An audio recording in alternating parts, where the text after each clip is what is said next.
All right, gerund phrases. Wonderful. These notes are adapted from chompchomp.com, which is a great grammar website. It'll be one of the first hits that comes up when you search a grammar term. Definition.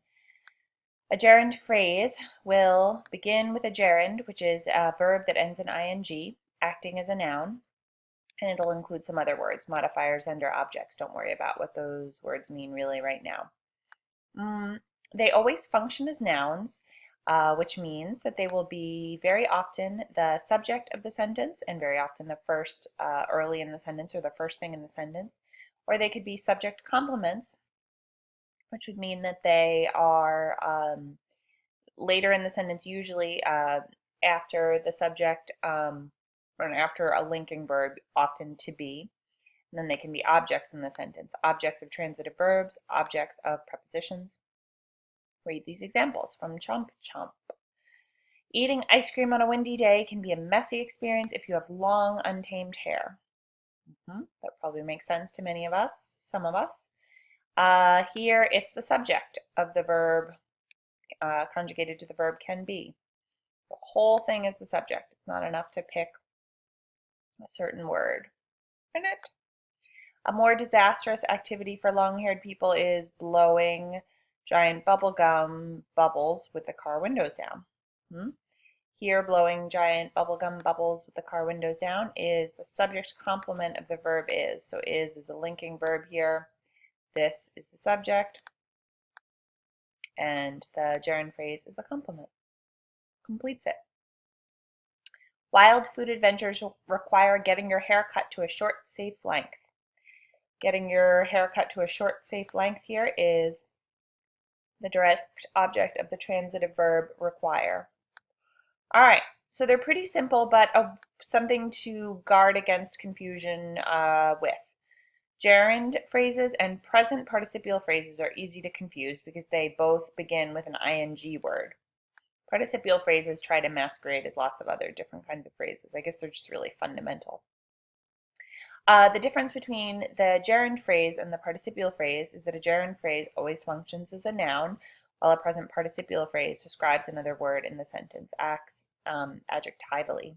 Check out these examples to distinguish. Jamming too much clothing into a washing machine will result in disaster. Yes, it's very expensive to buy a new washing machine. I had to do that recently, and my husband blamed me. So here it's the subject. It's a gerund phrase. If you took it out of the sentence, this is a good test. If you took it out of the sentence would be missing a fundamental part, namely the subject. So if we took it out, will result in disaster, not sufficient. It's the subject, we need it. Here, jamming too much clothing into the washing machine, Amir saved $125 but had to tolerate the curious stares of other laundry patrons as the machine bucked and rumbled with a heavy load. Indeed. All right, so here it's a participial phrase. If we took it out, we'd have a reasonable sentence. Amir saved $125 but had to tolerate the blah, blah, blah, blah, blah. It totally works. It's just better with fuller information, but it's grammatically correct without it.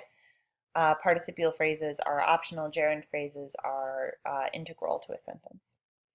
Bernard hates buttering toast with a fork. There it's a gerund phrase. The object of the transitive verb hates. If we took it out, Bernard hates, insufficient, missing something. Buttering toast with a fork, Bernard vowed that he would finally wash the week's worth of dirty dishes piled in the sink. Bernard, Bernard. Right, so if we took it out here, still works. Bernard vowed, blah, blah, blah, blah, blah. Just useful to have the information of what he was doing while he decided that. My dog's most annoying habit is hogging the middle of the bed. There it's the complement, necessary, gerund phrase. Last night I had to sleep on the couch because I found my dog Floyd, great dog name, hogging the middle of the bed. There, we could take it out. It's a participial phrase, still works grammatically. All right, some identification practice.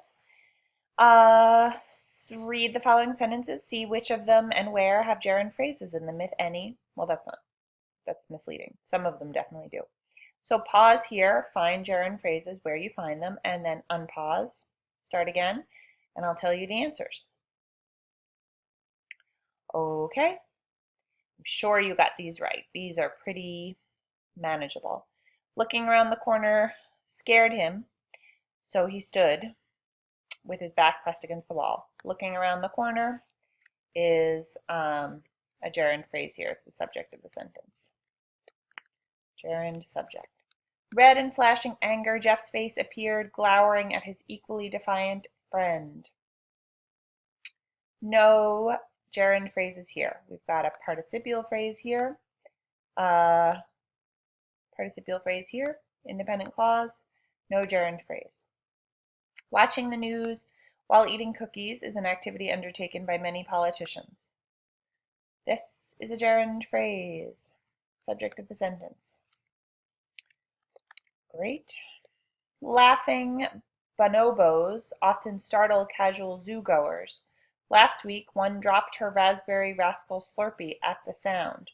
So I wrote these sentences, not chomp chomp. I think this could be a little clearer here. Last week, a zoo-goer dropped her raspberry rascal Slurpee. Otherwise, it sounds like it could have been the bonobo Slurpee.